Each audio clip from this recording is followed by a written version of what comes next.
What is up, guys? Archon tonight, I'm bringing you guys another YouTube video. In today's video, we're going to be looking at the 10.25 patch notes that came out a couple hours ago.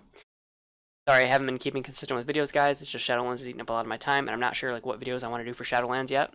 But today's video is about League of Legends and the recent patch. So anyway, Amumu is up first. Base mana growth decreased, E-base damage decreased later. R stun duration decreased early and now scales. So basically, Amumu was the big winner from the item rework with Demonic Embrace, Abyssal Mask, and his, passive and everything else just all rolled into one. And I think they need to knock him down a peg. He's winning too many games, is what this says. Base stats, mana growth, 60 to 40. They're reverting his mana growth from 10.23, so you're going to have a little bit more trouble using Amumu. Probably in lane, if you're playing lane Amumu. Jungle Mumu, I don't know with the jungle items and how stable mana seems to be, if this is really going to be that big of a deal. E Tantrum, so it maintains its early game power, and then later on you dip off 5, 10, 15, 20, kind of like Riot always does whenever they nerf an ability for the late game. R Curse of the Sad Mummy, stun duration 2 seconds. It now scales from 1.5, 1.75 to 2 seconds, so kind of a nerf in his early game as well. You're going to lose 0.5. Anivia is up next. Base attack animation sped up. The Q cooldown is Q cooldown, missile speed, and detonation damage increased. Pass-through damage and cost decreased. Now chills enemies it passes through. E cost flattened and damage increased. R cooldown now scales, base damage decreased. So basically, they sped up her Q, and whenever you hit somebody with the Q, or don't detonate it on them, but just have it go through them, you can activate your E off of that now instead of having to stun them or use your R to proc it. So it seems like pretty big buffs for Anivia here, and they also flatten the E cost as well as the damage it does, and the R cooldown now scales. Anivia's been feeling out of date for a while though, technically balanced. We thought she could use an update to her playstyle since she has also lost a bunch of power from preseason changes. We're using this as an opportunity to fluff and buff her feathers to make room for these modernized improvements. We're also cutting some base damage from her R so that she doesn't fly too close to the sun. So attack delay, cast offset. In other words, her basic attack animation's been sped up, so it's from 0.008 to 0.1. Basic attack missile speed increased by an extra 100, so it gets there faster. The Q Flash Frost. Missile speed has been increased by an extra 150, so it's going to come out a lot faster. Welcome to the Chilies. Flash Frost now chills enemies it passes through, and this is big. Because before, like I said, you had to detonate it, stun your target, and then hit your E on them, or use your R to get the E to proc. Now, anything that you pass through just makes it to where you can hit E. That seems a little bit strong. We'll have to see what the E buffs are here in a second. Flash Frost detonation now occurs at the correct location rather than slightly behind. That's pretty good. The cooldown is 10, 9.5, 9, 8.5 to 8 seconds, to 11, 10, 9, 8, 7. So just flat, full rounded seconds instead of having these weird 0.5 modifiers. It is going to be nerfed early by an extra second, but in the late game, it's going to be an extra second off.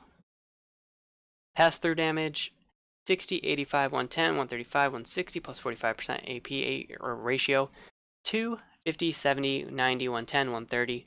So they are nerfing the pass-through damage all around. Like by level 5, you're going to have 30 off, similar to what we've seen with Amumu, how they nerfed him, and his E-scaling. Detonation damage though, 60, 85, 110, 135, 160, and plus 45 AP. To 70, 105, 140, 175, 210. So they're making it to where you can't necessarily cheese out, pass through damage and then E follow-ups for a crap ton of damage. You're still going to get rewarded for detonating if you do it correctly, and that'll be where your Q's damage comes from. The cost is 80, 90, 100, 110, 120, to now 80, 85, 90, 95, 100. So that's pretty good. It's a pretty good buff. You save 20 mana casting in the late game. In the mid game, you save 10 mana, which, could net you another Q or maybe another critical E, especially with how her R works and the mana that uses. So Frostbite, 50, 60, 70, 80, 90 mana, just a flat 40 now. So this is insane for her E. So I don't even know if this even matters in terms of mana, honestly. You're going to get so many extra Qs just because her E is a flat 40 mana. And the damage was 50, 75, 100, 125, 150 with 50% AP scaling to now 60, 90, 120, 150, 180. So you make up the 30 on the E damage that you lose through the pass-through up here. And the ratio is also better. Glacial Storm, cooldown 6 seconds. It's now 4, 2.5, 1 second. So this seems really good for her because before when you cancel the R, you had to wait for it to come back up in order to reactivate it, and it was always 6 seconds. While in late game, you're now able to spam R. If you misposition it, you can cancel it and then immediately place it again. Seems really, really strong to me. We'll have to see just where this fits in. Base damage, though, 40, 60, 80 to 30, 45, 60. So they did nerf it. It's 20 at rank 3. In the mid game, you're going to lose 15 damage on it, but that's not the problem, or that's really not a problem when you see that, you know, you have this damage coming in, and you also have your Q damage coming in. And if you can stun somebody in it, you, I guess, will probably win that fight anyway, with the new changes to how much damage E is going to be dealing. Anyway, Annie, E bonus movement speed decreased. Annie has seen strong success with her pick and burst potential, as this new season also brought a trove of Annie-friendly toys. We're toning back down some of the movement that helped her run it down. So basically the bonus movement speed is going from 30 to 60% to 20 to 50%. So you're going to lose 10% from levels 1 to 18. Honestly, it was annoying dealing with Annie, especially when she's support, where she can make her 80 carry move as fast as Heckrim. Glad to see this change. It does, you know, help deal with Annie. It doesn't let her just run you down anymore in lane because, you know, she has an E and that she can just chase you and kill you, essentially. She actually still has to work for her kills, you know. The bush ambushes that you typically see Annie do are still going to be a thing. You're still going to have to watch your bushes, or otherwise Tibbers is going to give you a bear hug. Echo, passive damage ratio to monsters increased and cap removed. Echo is doing well in mid, but is really struggling in the jungle. We're giving him back our 10.3 nerf and a little extra.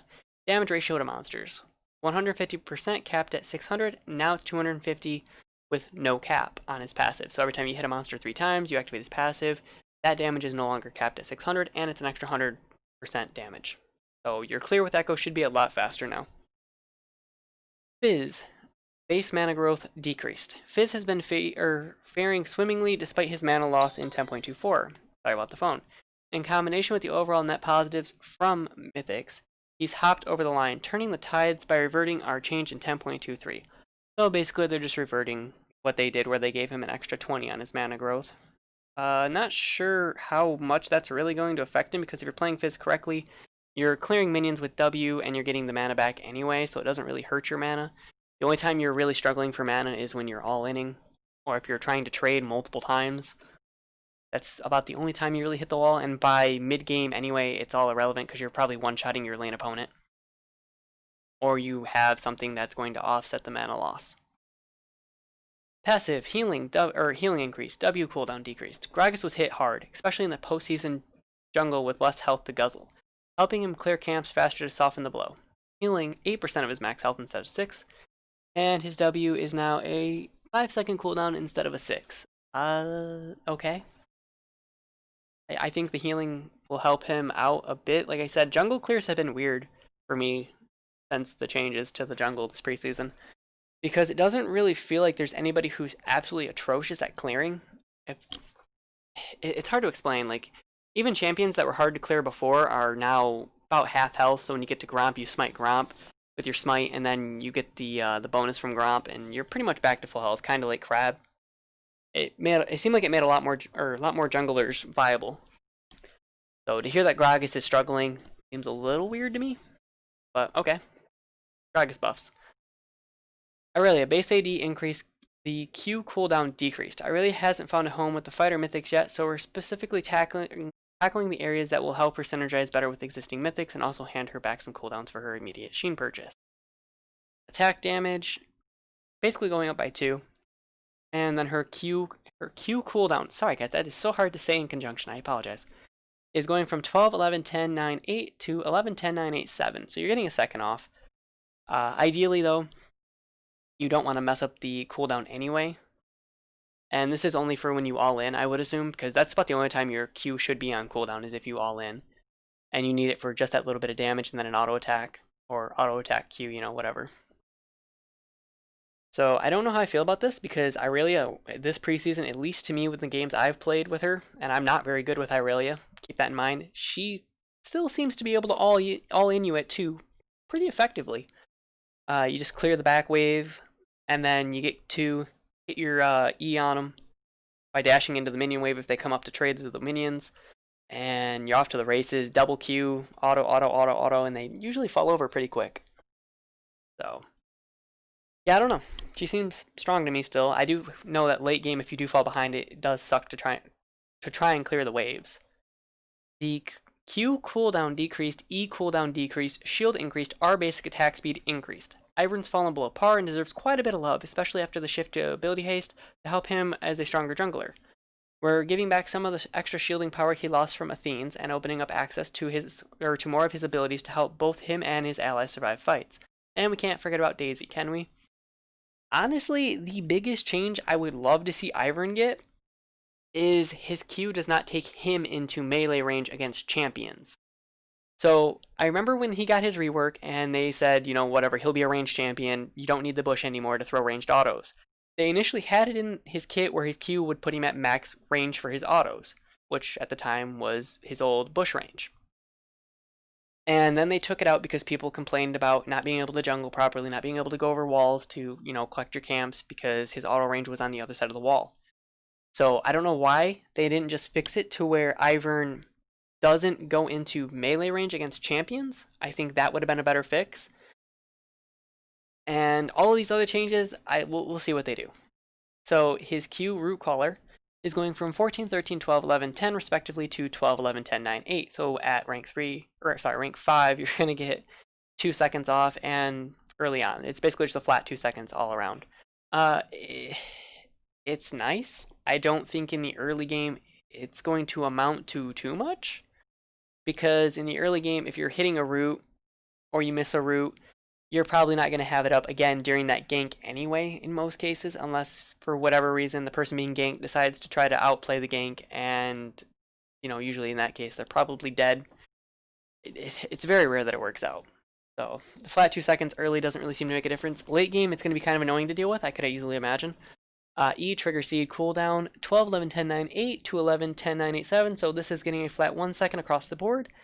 The shield ratio is 90% AP instead of 80%. So we'll have to see if we can get some fat shields. Trigger seed's always been really, really good, just because of the slow it provides, as well as the engage. You can slap it on Daisy, hit a Q on a target, and send Daisy into perma-slow them and perma-knock them up and just perma-CC them. So getting an extra 1 second off of trigger seed I think is a really big deal. I do think that'll help Ivern immensely. There's always times where, you place it on the initiation, you have your tank go in, and maybe you're 1 second off of, having another E up in order to save him. And now you'll have that E.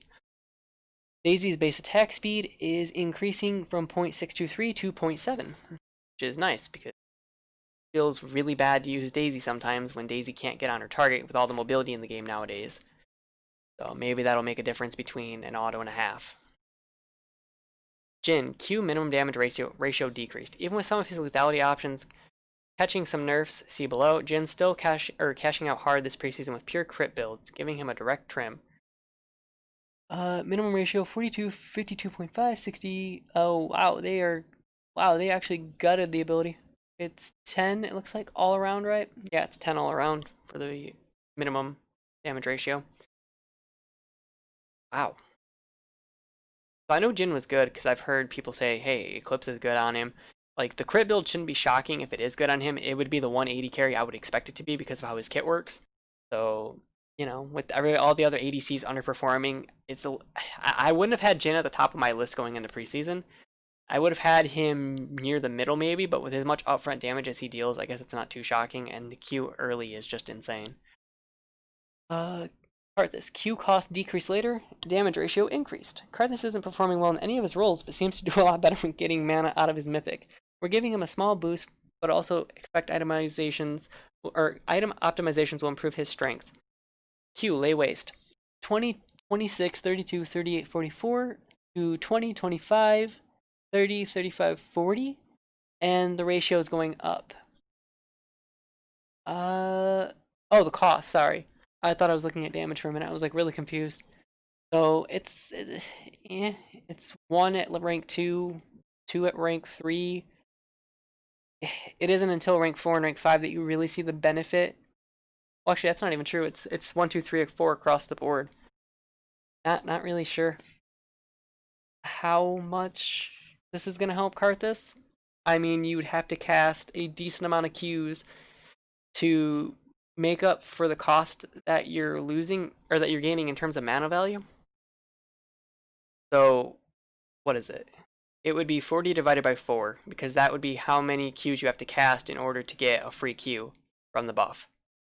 So you're still spending what, at least probably 200, 250 mana, probably 200 to 300 mana just to get that one free Q later on from the buff. As for the ratio damage, we'll see. I find it funny that Karthus last season was like uber powerful. Everybody was worried about him. Nobody wanted to deal with him because he was so strong in the jungle. And they kind of nerfed him a little bit in the jungle, and then they made him a mid laner, or tried to, and that didn't pan out. And now the new jungle items kind of killed him anyway.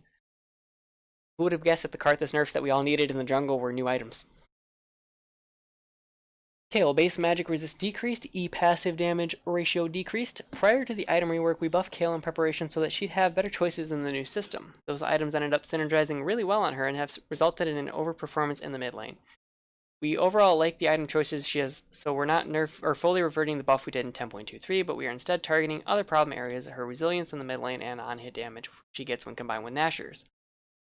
So her base stats, she's losing 4 magic resist. Her E passive damage is only 20% ratio instead of 25. So your big souped up E attack will be losing a little bit of damage. All in all, your item, it's probably not going to be that big of a deal. I really can't see it being that big of a deal because most of her bread and butter is late game when she's autoing you to death anyway, and the E is just kind of moot at that point. It's more of an execute from what I've seen when I've played her. Kane, base armor damage, or base armor decreased, Q base damage decreased, cooldown increased. Kane is one of the few junglers able to fully utilize the new jungle items due to his penchant for strong basic attacking and AoE damage, increasing his overall early clear speed and power, bringing some of his early clears back in line. So Kane is insanely good early game. You buy some Mobies, and then you can pretty much go clear your opponent's jungle if you know he's topside, or depending on what side he's on. You just pretty much get free reign in the jungle. Nobody can stop you. Even if the enemy wards, it still doesn't stop you because you have such high mobility options like your Q over the wall, you can E over the wall, and in many cases, even with a lot of other characters having the ability to wall dash nowadays, more times than not, you're still going to get away. Oh, it is interesting that they're hitting his early game. I'm not surprised though. 3 armor loss is kind of a big deal on camps like Raptors, where you're going to get hit a lot more. Golems are definitely going to hit you a little bit harder if you're clearing them. Wolves, any multi-camp is going to hit a little harder now. His Q Reaping Slash base damage is going from 75, 95, 115, 135, 155 to 65, 85, 105. So basically just 10 across the board. That's what they see as the fitting way to nerf it. And his cooldown is going, looks like 1 second increase across the board as well. So 1 and 1. I still think Kane will be fine even with these nerfs. So moving on. Lee Sin, base armor increased, W cooldown decreased, E base damage increased. Monk with no sight and no machete means Monk gets more muscle. Base stats, his armor's going up by 3, which will actually be pretty good for him, especially ganking because he's an early game ganking jungler. So if he's ganking bot lane or something, he may be able to maybe take a couple more hits or something. I'm sure it'll work out with his W and that. You may be able to take a little bit more than you otherwise would have. W safeguard cooldown from 14 to 12. That's a big deal because of how safeguard's used. You can use it to ward hop, you can save allies. Having that up is just insane. Every couple seconds, not to mention that the items you do build, I believe on Lee Sin, do have some mobility haste in them. So I'm sure that will help late game as well with getting around mobility, getting your kicks off. If you need to flash, W, ward hop, kick somebody. You may have it back up, or if I usually use the Q to go back in, but I think it's going to be a pretty big deal for Lee Sin. It'll also help with his jungle clear a bit more. It may give you an extra safeguard that you otherwise wouldn't have had, even though his clear is pretty easy. E Tempest base damage 80, 120, 160, 200, 240 to 100, 140, 180, 220, 260. So he's getting a flat 20 damage increase on his E. So with W being a flat 12-second cooldown, I wonder if people aren't going to start maxing E maybe second to get a little bit more damage. If they weren't already. I do know that some people were maxing E before. I believe he got E buffs back in last season and people were maxing. Not really sure what the max is on Lee nowadays. I've kind of lost track. I usually do W just because I like the shield and the lifesteal. But, you know, with some of the mythic items, they make up for that. I haven't had a chance to play Lee too much in preseason. Lulu. Q base damage decreased. Deals bonus damage to targets hit with both bolts. Removed pass-through fall-off damage. Deals less damage to minions. Giving Lulu a higher success rate when hitting both Glitterlance bolts and clearing up confusion around whether her second bolt does any damage. Well, now it does. So her base damage is going from 80, 115, 150, 185, 220 to 70, 105, 140, 175, 210. So it looks like another flat 10 across the board. I recommend bolts. Hitting a target with both bolts now deals 25% bonus damage, so basically she's Zed, essentially with shurikens, but this time she's using bolts. Remove just a bolt. Bolts no longer have pass-through fall-off damage. Not just minions. Bolts now deal 70% damage to minion. So it rewards Lulu players for actually being able to land both hits of her Q, and those who don't land it kind of lose a little bit of damage, which I think is fair. They now get to feel what it's like to play Zed. Mordekaiser, Q isolate damage, enemy damage increased. Mord became a little worse for wear after losing his Leander's plus Rylai's combo, but was at the very least propped up by Riftmakers in 10.23. With Riftmaker nerfed in 10.24, we're looking to give some power back to Mord himself so he's not reliant on a specific item or item combo. Yeah. 20, 25, 30, 35% to 30, 35, 40, 45, 50%. So, not really sure what Riot is thinking with this one, honestly. Wait, did they only list 4 there? 1, 2, 3, 4. Yeah, they only listed 4. So was he not getting bonus isolation damage at rank 5? Or did they just mess up and not post it? Because it looks like it's a flat 10 across the board with 50 getting 15% more. I'm pretty sure it's just they forgot to put 40%. It's just flat 10 across the board. So Mordekaiser is one of those champions that if you give him any type of power, he will be top tier in the top lane. He will abuse it and he will destroy people. Honestly, I wasn't running Riftmaker with Mordekaiser when I did play him top, and he still seemed like he was really, really strong. Hard to say. Obviously, I'm not facing against, you know, GMs, Masters, and all the top players in the world, but against, you know, the average where you're facing gold players or diamond or platinum or whatever, because I do occasionally face diamond players with the MMR. But against those players, it still seems like Mord is pretty good top lane. And to give him a flat 10% across the board with his Q seems like it could be a little strong. That's all I'm going to say is don't be shocked if Mordekaiser suddenly becomes meta again. Because that thing already hits like a truck early. Morgana, W dot decrease later. Morgana's dot is making her too strong in her solo lane, especially as her opponents don't have the help of another body like in bot. W, Tormented Shadow. Damage per second, 12, 24, 36, 48, 60 to 12, 22, 32, 42, 52. They really like 2s. So it looks like it's 2, 4, 6, 8 essentially in terms of scaling on what you're going to be missing in terms of damage per second. Yeah. I don't think this is going to stop people from playing Morg, truth be told. Maybe it'll make her jungle clear less viable? I don't know. That'd be the only place I think that you could hit her, because I do see that people are still playing Morgana jungle. Nasus. Q cooldown decreased. Due to the changes to cooldown reduction, Nasus is finding it difficult to ramp up the frequency of his strikes, directly reducing its base cooldown to let it scale better into the late game. So you're looking at about 0.5 across the board. Not really sure how big of a deal that is.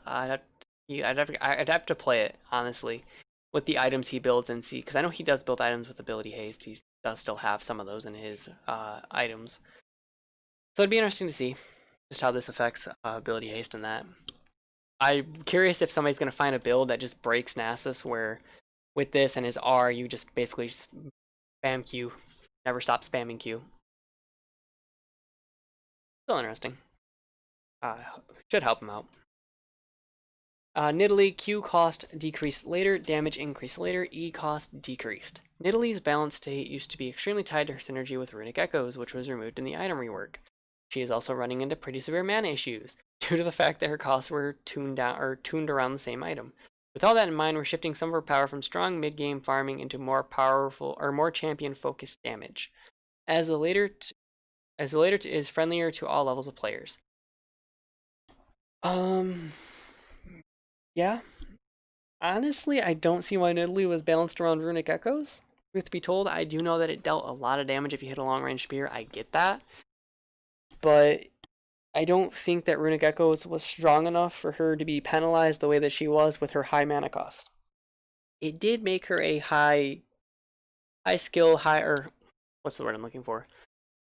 High skill ceiling champ. I guess we'll leave it at that. She was a high skill champ. Cost, let's see what the changes are. What is this? 50, 60, 70, 80, 90 to 55, 60, 65, 70. So basically you're going to save 5, 10, 15, 20 like Riot likes to do. So late game you'll be able to throw those Qs a bit more efficiently. Minimum damage 70, 88, 70, 85, 100, 115, 130 with a 50 AP ratio. 70, 90, 110, 130, 150 with a 50% AP ratio. So the ratio remains the same. You're just getting an extra bit of damage, scaling from 5, 10, and 15, and 20, so on, like her mana cost. Maximum damage 210, 255, 300, 345, 390 with a 150% AP ratio to 210, 270, 330, 390, and then 450. Okay. So she's still got her high skill ceiling. You're not going to be able to get much out of a point blank range Q toss outside of being able to make your empowered Q inside of your Cougar form stronger. So you're definitely still going to want to hit those long range Qs. Their damage has spiked. It won't spike in the early game. You won't probably notice it until rank 3 would be my guess. Maybe rank 4. Rank 2, it's 15. So, maybe you'll notice it at rank 2.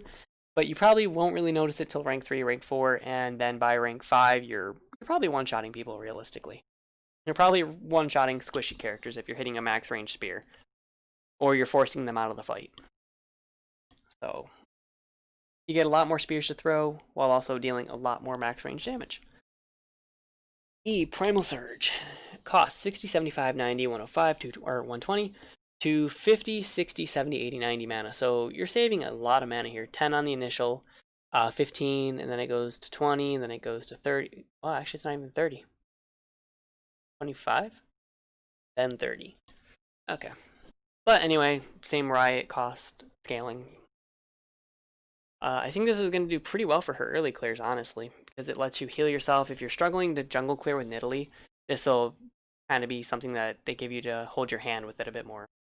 It lowers the skill ceiling for punishment because you won't, be using as much mana to heal. Not sure how I feel about it, honestly, as a whole for Nidalee. She's coveted as a jungler who is really, really skill intensive, and it seems like they're kind of taking away some of that skill. So the players who are already really, really good at Nidalee are going to be god tier at Nidalee because they're going to be forgiven for missing spears. They're going to be forgiven for being able to use E a bit more. And the players who are just learning Nidalee will probably settle in and like these changes. Updated Pantheon. Regaling Pantheon to better support the various roles he's been taking on the Rift. Pantheon's last overhaul was aimed at bringing new life to an old top lane mainstay. With time and professional play, his rework shifted gears to mid and then to support. While we love seeing players innovate and journey with the champions, we can't ignore the growing sentiments of folks missing the old champion they love. And we think it's worthwhile to bring Pantheon back to his original home. With that being said, the intent of these changes isn't to destroy support Pantheon, but rather to adjust that role's power. while also giving a boost to the tools that'll finally let old Pantheon fans successfully play him in top, even mid lane, as promised years ago. TLDR, we're shifting more power into a bruisery playstyle by giving him a higher uptime on his Q and equipping him with more selfish output like armor penetration at the cost of his utility, i.e. strong and vulnerable. That means that they're doing something to the E. Slows and more importantly a massive movement speed boost when he crashes onto the scene. Wow. Okay, I'm curious now. So they reduce his movement speed by 10. His passive Mortal Will Call Me Back. Pantheon now gains 5 stacks when he recalls, so you're always going to have it up whenever you come back to lane, which is nice. Q Comet Spear, early release cooldown refunded 60 or from 50 to 60, so it's actually a little better, about 10% better. Or when you use the early release cooldown version. Early release bug fix. Fixed a bug where Pantheon's Q would not cast and still go on cooldown when he has a was hit with a CC. So does that mean that the Q is supposed to come out, or that the Q is not supposed to go on cooldown when he's hit by a CC? That's kind of interesting. They reduce the mana cost by 10 to 30. Empowered slow. Comet Spear no longer slows when empowered. Honestly, I don't know how much the slow actually came into play. I do know on ganks, obviously it would come into play if you were full stacked. You could throw the Q, slow him, and then guarantee the gank. But that leaves too much power now for him being sent back top. It also helped in the bot lane when you could throw an empowered slow and, get on top of people and W stun them and pretty much CC them to death. W shield vault. Damage 60, 80, 100, 120, 140. Wow, okay. These are the biggest ratio increases outside of Nidalee we've seen so far. So it's going from, at rank 2, 80 to 100. Rank 3 is getting increased by 40. Then 60. And then 80. That's kind of strong. When Pantheon hits an enemy with an Immortal Will empowered W and uses another ability immediately following, the next basic attack will now properly be empowered. Okay. Seems good. Huh. Honestly, I don't see anything here that's going to hinder. Okay. Without looking at the E in the first thing in E category here, I don't see anything that's going to hinder support Pantheon. The slow kind of sucks losing it, but you're going to do more damage with your W. E, Aegis Assault. Invulnerable. E no longer blocks turret shots. Redirection slow. 50% based on movement direction. 25% based on movement direction. So you're going to move a little bit faster when you're using your E in the opposite direction. Mortal Will Empowerment. Consuming Mortal Will stacks extends the duration of the Aegis Assault. When Pantheon shield slams, he consumes Mortal Will stacks to gain 60% movement speed for 1.5 seconds. Okay. So without looking at the R here, and just looking at the base abilities, his W is going to deal a crap ton of damage now. His Q no longer has an empowered effect. So I'm curious if you can still blow your Mortal Will charges on Q if it's not empowered. Or maybe it still isn't, just doesn't slow. I guess that's probably what it is. I think it still deals, what, 300 or 350 bonus damage or something crazy like that? Or 250 or something. It's something crazy with the Q. On low health targets as well. So Q is eh. His W is fine for support still. You can still use his E to close on people. As weird as that sounds. I think you can cancel the E at any point. And then just gain the 60% move speed. I'm sure that's what you might see people do with like full stacks of Mortal Will. Just slam the shield down immediately and just dash to the target when a gank's coming top. Something weird like that. I don't know. These all seem good for him. They just seem weird. Pierce the Heavens. Pantheon gains 10, 20, 30% armor penetration. I'm guessing that's just passively. X marks the slow. The spear that lands before Pantheon now slows for 50% and applies a spear's worth of damage unempowered in a small area around it. I like this change. Ally sound effect. Starfall's ground indicator now appears for both Pantheon and allies at the start of the channel. Very good change because it lets players know on your team where you're going instead of just letting you know where you're going, because you obviously know where you're going. I do think that moving the slow from his Q to his R is a very, very, very good move on Riot's part here to help make Pantheon feel better. I do think that support Pantheon is still going to be played immensely. I think this is insane for support Pantheon. because now he can still do what he does where he moves around the map with his R and ganks you. And now if you happen to get hit by the spear, you get slowed for 50%. And now you're also giving Pantheon an extra 30% armor penetration, and he's just losing a slow on his Q, while gaining in the other abilities departments. Yeah, I think Pantheon's going to be pretty good. Sorry guys if it sounds like I'm a bit out of it for this this patch review. A little tired. Samira passive updated to extend knockup duration on already knocked up enemies. Q and R lifesteal effectiveness decrease. Q crit bug fix. Samira's win rate isn't over the line, but her ban rate certainly is, which indicates an issue with the game health. Cutting a frustrating knockup mechanic and the hard synergy she gained with new items. Knocking around the Christmas tree. Instead of knocking up immobilized enemies, Samira now keeps already knocked up enemies in the air for at least 0.5 seconds. Samira can still dash in range for a basic attack against immobilized enemies. So they pretty much gutted something that made her really strong. They're no longer going to be able to run, let's say, for the sake of argument, Nautilus. There is a knockup in Nautilus's kit. I know his Q is technically, I believe, a knockup. But, for the sake of argument, when they come down or he autos them after, you're no longer going to be able to keep them chained knocked into the air. Instead, you're only going to be able to increase the duration of chain knockups. I guess a better example would be Leona and her EQ. So when Leona E's in, you'll still be able to dash to her to deal damage while she's immobile, but you won't knock her into the air to create a secondary CC effect. And then the Q comes in, and so basically, all in all, I think this is a good change for Samira. It makes her feel a little bit more balanced. She doesn't feel as strong when she's able to get so much free damage on you for free. Q Flare crit lifesteal effectiveness 100% to 66%. Bug fix critically hitting an enemy with Q now deals the proper bonus damage. So that's kind of interesting. I wonder if it wasn't dealing enough or it was dealing too much. R Inferno trigger crit lifesteal effectiveness to 66% as well. So they're hitting the really annoying things about Samira. I don't think the champion's dead by any means. Her W is still really, really strong. I think people are still going to be able to play her, and people are still going to do really well with her. I don't know if she's going to have the pick ban rate that she currently has. I can't see that being a thing. Honestly, I just think people don't know how to play around Samira still, and they never took the time to, and that's why her ban rate's so high. Realistically, Samira into a lane with any type of hard CC, like let's say Alistar or Nautilus, or Leona, for example, you're going to find it really hard to get any value. Because the moment you go into R, you're getting stunned. The moment you try to W, you're getting stunned. It's more about CC that doesn't require on-click. Outside of like Leona's Q. Because it's a direct auto and it's not a ranged auto attack. So any type of ranged CC, you can't really play that into her in the bot lane. What I'm getting at. But yeah, you'll still see Samira. I don't think that she's anywhere near dead. I think that she'll be fine. She's still going to be getting massive ults off. Her R still deals the same amount of damage, and that's what makes her so strong, is that she gets so much damage in her R that she bursts you instantly. Base health growth increased, W self shield increased. Seraphine is currently feeling a lot of weakness against more aggressive opponents, i.e. Zed, Fizz, Akali in the mid lane, so much so that it's driving players away from playing her there. We're giving her a little more durability so that she can survive longer and more successfully in 1v1s. Health growth is increasing by 10, and her W beat my own drum. Seraphine's personal shield is now increased by 50%. Shield value is now 90 to 180 based on level, plus 45 AP. So my whole thing with this is that her kit is literally built around playing around a bot lane.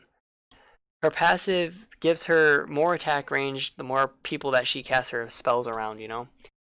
So I just wish Riot would just commit to the support. Just make her a support champion. That's all they have to do. Because what's going to end up happening is this isn't going to do anything. She's still going to get forced out of the lane against Fizz, Akali, and Zed, the assassin bunch, essentially. And what they're going to end up doing is they're going to end up buffing her missile speed on her slow. Or, sorry, not her slow, but her root. But her slow is her root. Sorry, her E, I think, is what it is, off the top of my head. Her Q is her damage, her W is her shield. So they're going to end up buffing the movement speed on her E and probably her R to compensate, to try to make her a mid laner when she's really not, and all that's going to do is force problems bot lane, or she'll become insanely overpowered. I don't understand. Like, when you think about it, Pyke was originally supposed to be a support, right? Who got played mid lane. Riot didn't like this because Pyke is supposed to be a support, therefore he cannot go in the mid lane. And they're doing the exact opposite with Seraphine. They're trying to justify her being a mid laner when she's supposed to be a support. I kind of wish Riot would just, pick or choose. You can't have it both ways. Adjusted Shyvana's passive on non-SR game modes like ARAM and Nexus Blitz. As many Shyvana players know, it's extremely frustrating to play Shyvana in any other mode besides those on Summoner's Rift, because her passive only gives 5 armor and magic resist. On other maps, she has no way to fully gain from her passive. Well, we're changing that. So we're adding a dragon to ARAM. No, I'm kidding. We're not adding a dragon to ARAM. Could you imagine, though? I'm not worried about this because this is ARAM and Nexus Blitz. I still do think adding a dragon to ARAM is the solution to help Shyvana thrive in ARAM and Nexus Blitz, but, you know, my opinion. Could you imagine the chaos that would cause? How many kills Dragon would have in a team fight? Just put it like right there in the middle and have it spawn at like 2 minutes. Subsequent Q hits no longer deal reduced damage to monsters, helping Jungle Talia keep up with the other junglers while ensuring that her mid performance isn't overly affected. Treading on thin ice. Subsequent hits no longer have reduced damage against monsters. I'm guessing because she lost Runic Echoes that this is a big deal. Same thing with what happened up at the top with Nidalee. Twitch. Q attack speed increased, W slow increased, R bonus damage increased. Both AP and AD Twitch are significantly underperforming. Our goals are for both to be a viable way to play him, but to stay true to his original gameplay design, we don't necessarily want his AP gameplay to be stronger than his AD gameplay.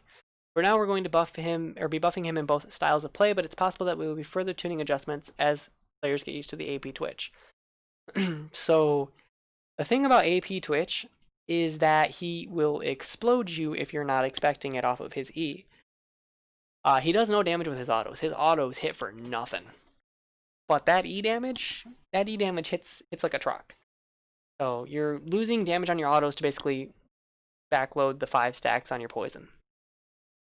Q ambush attack speed 30, 35, 40, 45, 50 to 40, 45, 50, 55, 60. So an extra 5% across. Oh no, I'm sorry. Early game it's 10%. And then from, oh no, it's just 10 across the board. I can't read. I thought that said something else. Whoops. So just a 10% attack speed across the board, which definitely helps. I would say AD Twitch more than it does AP Twitch. But it does help both of them nonetheless. W Venom Cask slow is going up by 20, or basically going up by 5% at each value. Yeah, not too bad for Twitch. Helps him stick to his targets a bit more, especially if you throw it in a really good position. It rewards you a bit more as well. Also, if you're playing in the bot lane and you land a cask on somebody, it helps your support follow up that much more. Bonus attack damage from spray and pray. 20, 30, 40 to 25, 40, 55. Wow. So Twitch, these buffs I think are more inclined to help AD Twitch than they are AP Twitch. I think the W1 and the Q1 are both neutral for AP Twitch because it does allow you to apply your stacks.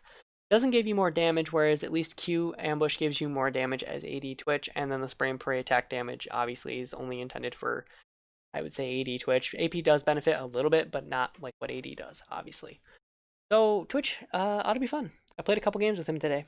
I don't know if these patch notes are out yet. I think they are coming out later today or tomorrow. Because these came out 3 hours ago, there's no... Yeah, it would have been around 2 p.m. Eastern. So it's probably tomorrow's patch. Base attack speed growth. Increasing Yasuo's attack speed scaling because his new itemizations don't always give him the ramp up he needs for his scaling DPS. Okay. Okay. Just, yeah, give Yasuo more attack speed, and same thing for Yon, because that seems like a really good idea that nobody ever. Oh no, Yasuo's balanced. Better buff him. Rengar, W healing from monsters increase. Now it deals bonus damage to monsters. Big Cat and the following champs, forgive us for non-alphabet or alphabetized order here, came out of the preseason changes, sorely missing the old Tiamat, so we're making adjustments for them. Rengar in particular took a massive clear speed hit. So we're bringing that back up. Healing for monsters. 75% of the damage he's taken from monsters. 100% of the... Wow. So a well-timed W is actually basically going to make you neutral on how much HP you lose. That is insane. His jungle clear, which was already pretty good, you're just never going to bleed health anymore. Monster Mash now deals 65 to 130 levels 1 through 18 bonus damage to monsters. I like these Rengar changes. I think they're really good. They'll help Rengar keep his clear up. At least enough to where if he still does want to build Tiamat, I don't think he does anymore. I think he just builds assassin items nowadays. Or, you know, tank Rengar I think is still a thing. He can still build the way he wants to. Warwick, passive damage increased. Tooltip updated to reflect accuracy. The loss of both Tiamat and Machete took its toll on Warwick's clear speed, and his builds are now looking very tank heavy. Looking to buff that back up and add some more incentive for damage items. I like tank Warwick though. Bonus damage. He's basically gaining 2 bonus damage across the board, levels 1 to 18, and he's gaining an extra. Wait, what? Oh, he's getting a ratio. He's getting both AP and AD ratio on his bonus damage because it wasn't showing here. Updated tooltip from incorrectly stating that Eternal's Hunger's bonus damage is 8 to 42 instead of 10 to 44. That healing is equal to the damage attempted inside of damage dealt, and that below 25% is increased 3. Okay, never mind. These are just numbers I don't care about. Basically, Warwick is going to be a little bit stronger in his clear to try to compensate because they're still having trouble with junglers not being able to clear fast enough and being forced to go tank builds to compensate. Not being able to be powerhouses early on is what that is saying. Talon, W return damage increase. Talon's ability to run is contingent on his ability to clear waves, and his ability to clear waves was too reliant on Tiamat. While his lethality build suffered a lot, he's starting to move out of assassin items into Gore, Drinker, and Ravenous, so we're only giving him a small buff for now. Interesting. So it doesn't affect early game. You'll get 5 on rank 2, 5, 10, 15, 20, same as what we've seen across the board for a lot of champions so far with these buffs. He now deals more damage. I'm sure this will help Talon, push you in. You also have to be careful about giving him damage because Talon, well, I guess they're not giving him level 2 damage. If they would have given him +5 on his rake at level 1, that would have been pretty good. Because then Talon could easily all-in you and kill you. Usually when you survive a Talon all-in, it's because you lived with like 1 to 2 HP. So, good for Talon. He gets to roam more. Wukong, E now deals more damage to monsters. Niche for sure, but Jungle Wukong also hit very hard, so we're adjusting accordingly. E Nimbus Strike now deals 50% more damage to monsters. Yeah, like I said, the jungle clear is slower, but you're still not bleeding health in most cases, so is what it is.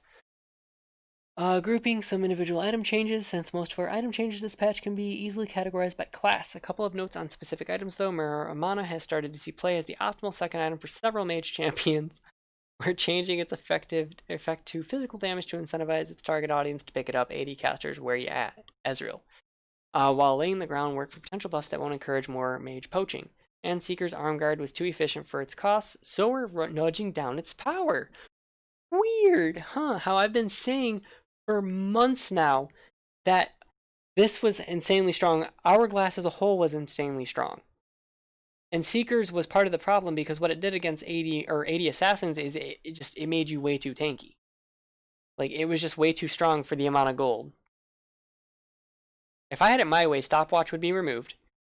The old build would go back to the way it was, and they would either change Hourglass to be a GA effect, where it procs on death, instead of being able to choose when you proc it, or you make it a 400 and some second cooldown like GA is, because I actually think it's more powerful than GA.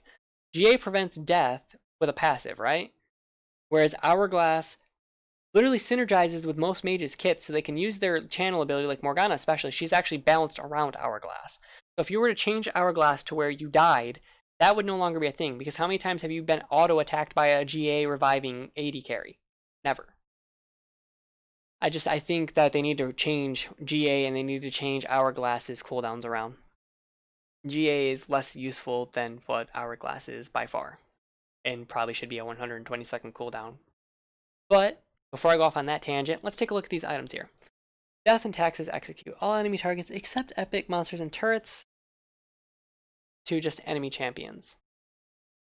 So no more executing minions for gold, essentially, or monsters apparently. Okay. Muramana. Shock damage proc. Procs on all abilities and basic attacks. Procs on abilities that deal physical damage and basic attacks. Re-added the star particle that would appear when Muramana or Mana Moon transforms into Muramana, so you know. Ginsu's Rage Blade. Seething Strike conversion. Now converts your crit chance to on-hit damage, leaving you with 0% crit chance.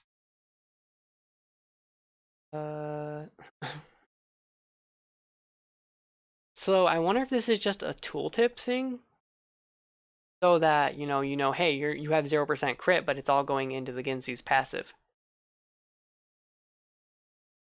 I don't like this change.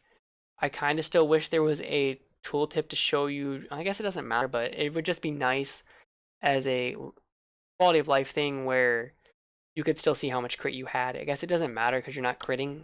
I don't know. It just seems weird. I get why they did it though. Zeke's Convergence.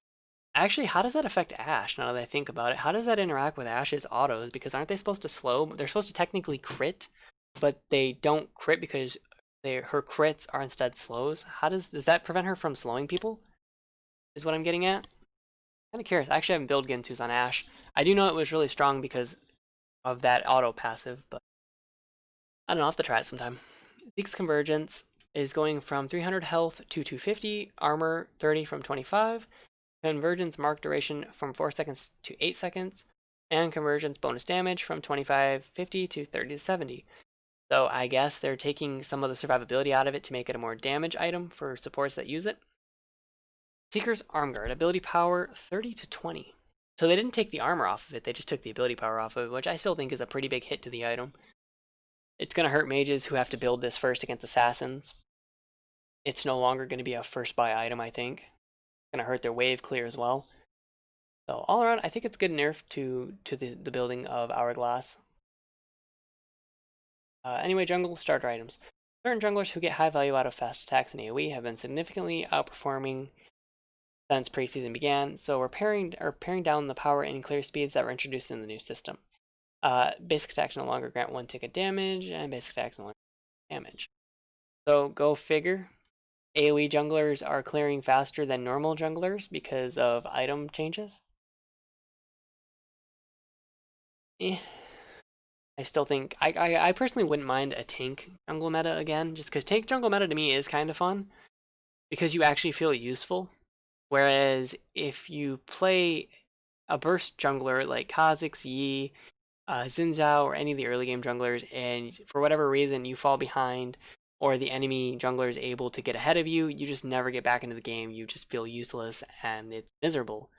Whereas with tank junglers, that's never the case. Like Sejuani, even if you're behind a Sejuani, you're still going to find value in Glacial Prison, or the knockup on the Q, or even the freeze on the autos with the E.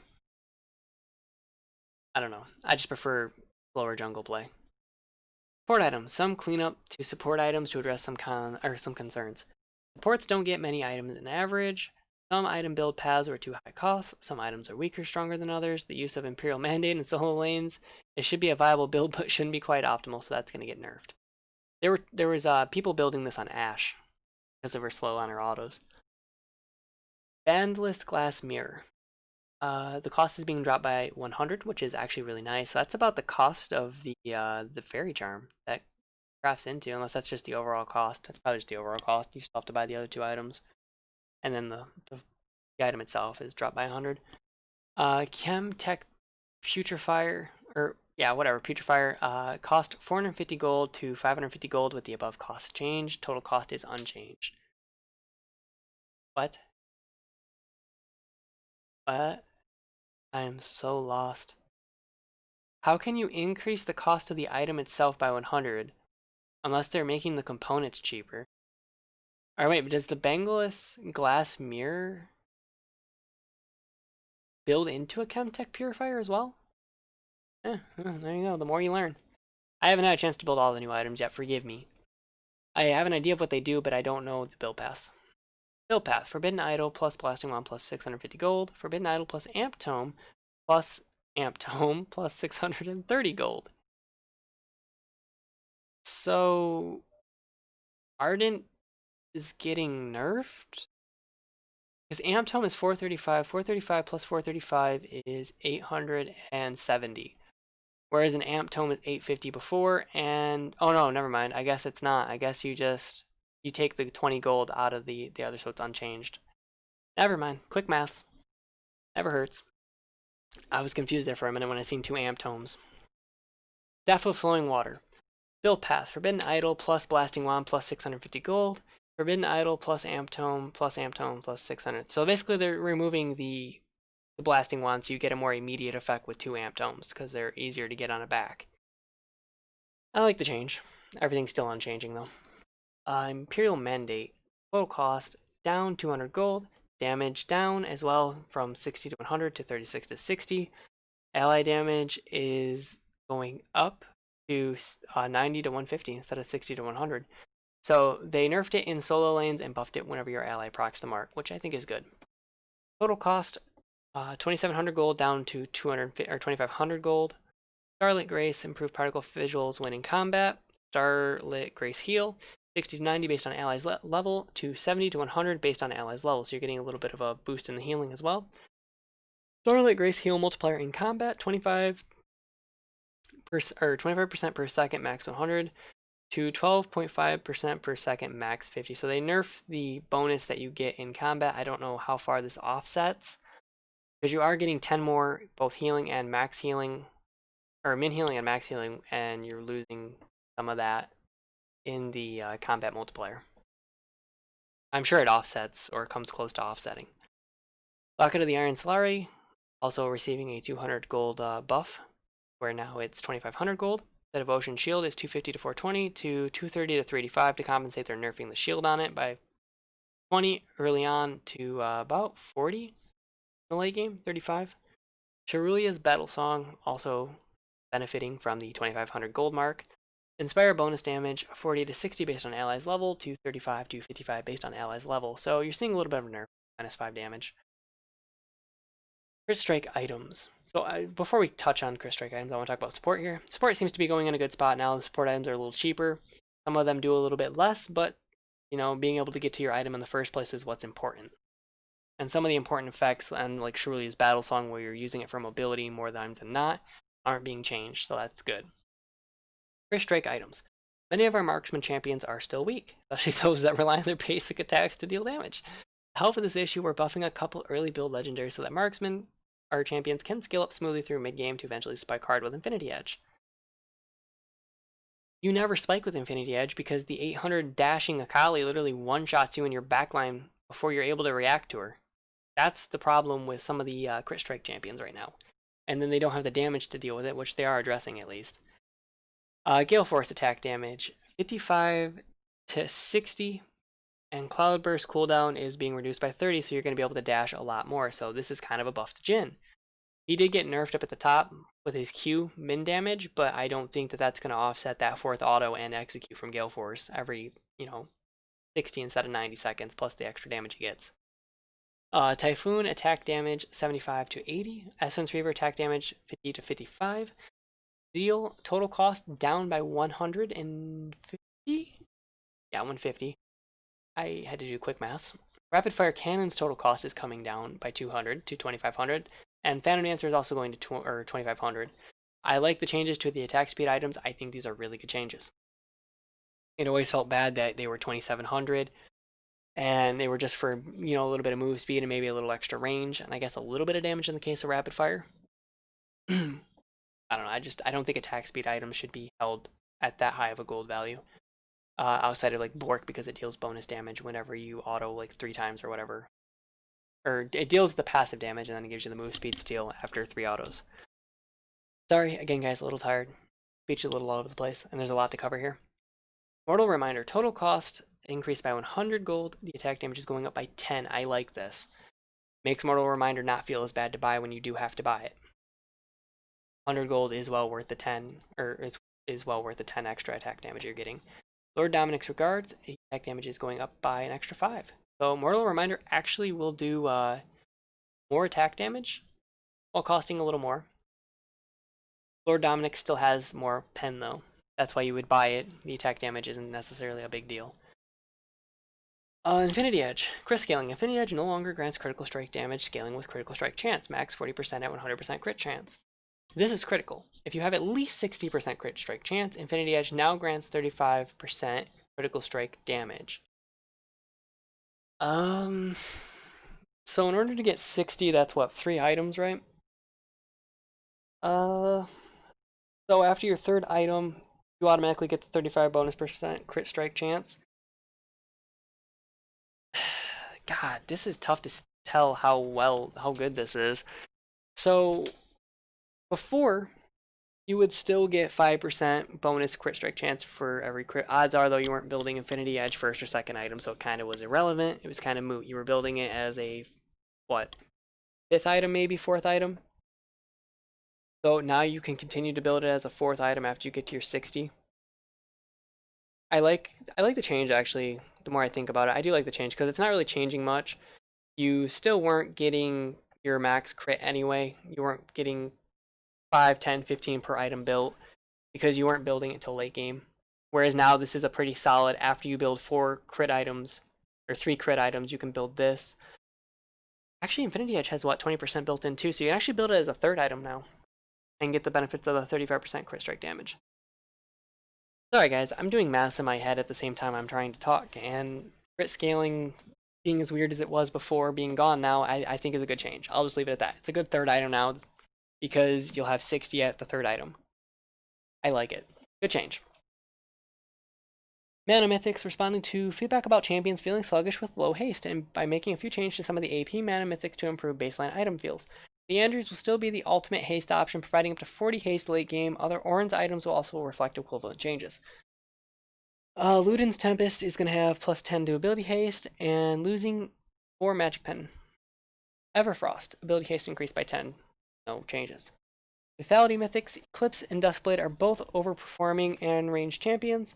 Duskblade of Drakthar's Night Stalker's on-hit slow is not only applied with melee basic attack just like before at 10.23. Not sure why this was ever reverted when it was OP before. It's obviously going to be OP after. Never should have been a thing. Improved visibility when champion becomes stealth. Eclipse, Ever Rising Moon Shield range. 100 to 30% bonus AD to 75 plus 20% bonus AD. I don't think this is the end of Eclipse. It's obviously going to hurt a little bit. This is just for range too, keep in mind. Obviously, they don't want you building it on range. Never mind, this is the end for Eclipse on ranged. I don't know what I'm talking about. You know what? I don't know. There's just too much to cover. Too big of a patch, Riot. Too big of a patch. These changes need to be broken down. But anyway, ranged champions, don't go Eclipse. It's bad. Don't go Duskblade. You don't have the slow anymore. You still have the damage for some reason, but not the slow anymore. Tank items. Some more tank systematic nerfs, slowing down Bambi's power spike, especially for junglers, and pushing mythic item strengths further apart from each other. Sunfire may be a standout in popularity, but all of them are reaching higher power levels at the moment than desired. Bambi Cinder is going up 100 gold. Sunfire Aegis' health is dropping by 100. The Frost Field range for Frostfire Gauntlet is going down by 25. Mythic increased size is dropping by 6% for some reason. A reminder that Immolate and Snowbind's effect range also scale with your champion size. Oh, that explains it. So I guess your overall Immolate range is going down. That's what that's about. Turbo Chem Tank. Supercharged slow duration. You're losing 0.5 on it. I don't think that's very fair. I don't think people are building the Chem Tank that much, and the people who are building it obviously need it. Certain champions like Singed, it probably works really well on. That need help gap closing. I don't like that the slow, once you get there, has been nerfed a bit. I would not have changed that, but that's just my thoughts. The other two do whatever. We've been hard at work iterating on item or on shop and have some exciting features to share with you at this time. Stay tuned, we aren't done yet, and there will be more coming soon. Promoter recommendations. The data is flowing in nicely during the 10.25. We'll be enhancing the recommendation system with the latest and greatest builds from around the world. This was always going to take time to get going because they already said it was going to come out of patch data from prior patches, and obviously since this was implemented just recently, there's no history to pull from. So we'll see some recommendations come in that are probably going to be better for newer players. Quick buy pins. You can now open any quick buy panel by clicking the button that appears in the top left of the panel when it is open. In a future update, the shop will remember the pins you set. So I guess if you want to see only, like, let's say mage and assassins items, you can quick pin both of those and they'll both be showing instead of just one or the other. Shop scaling. If the shop was either too small or thick for your liking, you can now change this from interface settings in the options. That's a great change. Locked items. In more instances, items you cannot purchase for reasons other than you being broke will have a lock displayed on them. So I'm guessing there's only one item, right, that really falls into that category, and it's Ruinant's Hurricane for melee, right? Let me know if I'm forgetting any. We're recommending this tab. The default tab of the shop has been changed from all items to recommended. Extended stats. Extended stats in the main UI will not properly show while in-game shop is open. Language search items can be searched in different languages. In-game chat updates. We're continuing to iterate on new in-game chat. This time we're focused on eliminating those pesky early line breaks. Font size decreased, chat widened, fixed some issues with the scroll bar not mapping correctly to the window, fixed the 1 pixel misalignment between chat and input that's made into the game undisplayable. You know what? Since they're doing chat updates, why don't they just make it to where you can't like use certain key phrases where you're just not allowed to type them, or the chat just won't display it? That right there would help with toxicity a millionfold. If I can't type like a word because it's banned by Riot, then obviously I won't be banned for toxic chat. Like, this is actually the fix that Riot needs to do while they're doing in-game chat updates. And if somebody is really that pissed off that they're going to go out of their way to spell a bad word with like a 1 or an I or something, then so be it. Then you get banned because now you're intentionally going out of your way to be toxic. Come on, Riot. Nexus Blitz returns, not covering that. Ranked update. I'm not covering ranked right now. Whatever, we'll cover it because it's actually part of the game. Initial placement configuration. The ranked reset at the start of the season will be smaller this year to get players back to their expected ranks faster to compensate. LP gains and losses have been made slightly smaller.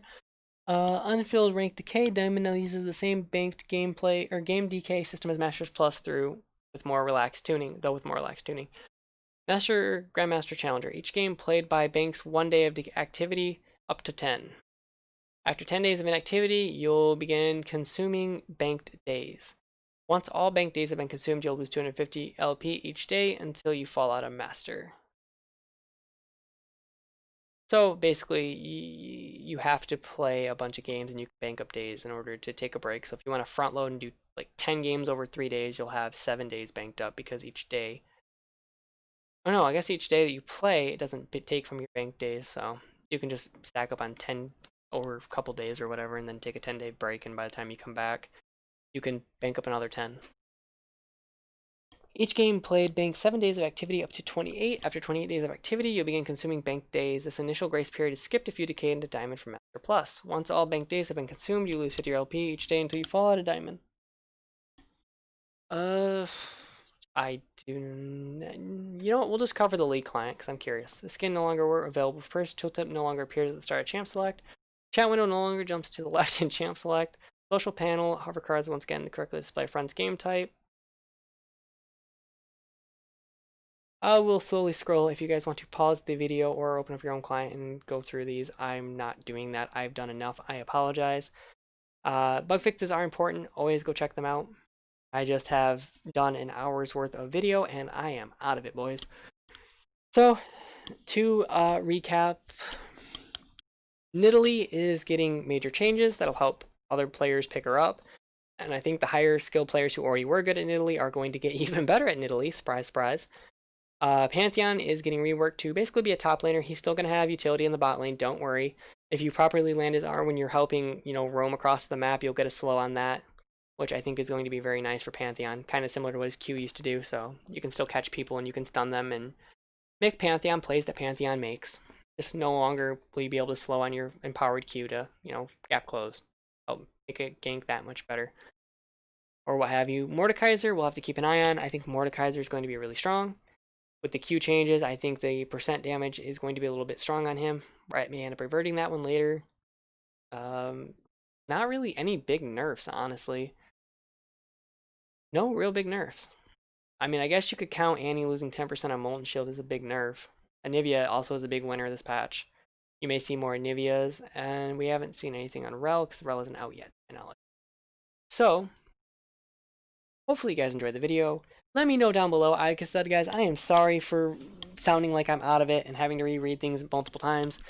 I'll try not to make it happen or let it happen in the future. It's just this is a gigantic patch.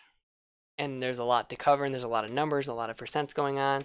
Not to mention, I'm also trying to take into account items, the new items that are in play, and some of them got changed while I was beforehand. I kind of wish they would do the items at the top of the patch and then do the champions, So that way you could see like what items are being changed, and then you can make your judgment on the champions beforehand. That would make life a little easier, I believe. Anyways, guys, let me know who do you guys think the biggest winner is in the patch. Like the video if you guys found it informative or useful. I'm going to try to do more of these videos as they come out because we're getting ready to head into Season 11 altogether. Anyways, guys, I'm going to do patch notes going forward in the future for both League and World of Warcraft. I know Shadowlands has probably got a big patch out today, and I'm not covering that today. I'll be covering that tomorrow, so for those interested in World of Warcraft, that'll be tomorrow. Like I said, like I always say, guys, like the video if you guys enjoyed it and found it informative so other people can find it. And with that, I'm going to head out of here. I'm going to go eat some dinner. My stomach is growling. That's not helping the situation. So, yeah, go get yourself some lunch. It was an hour-long video.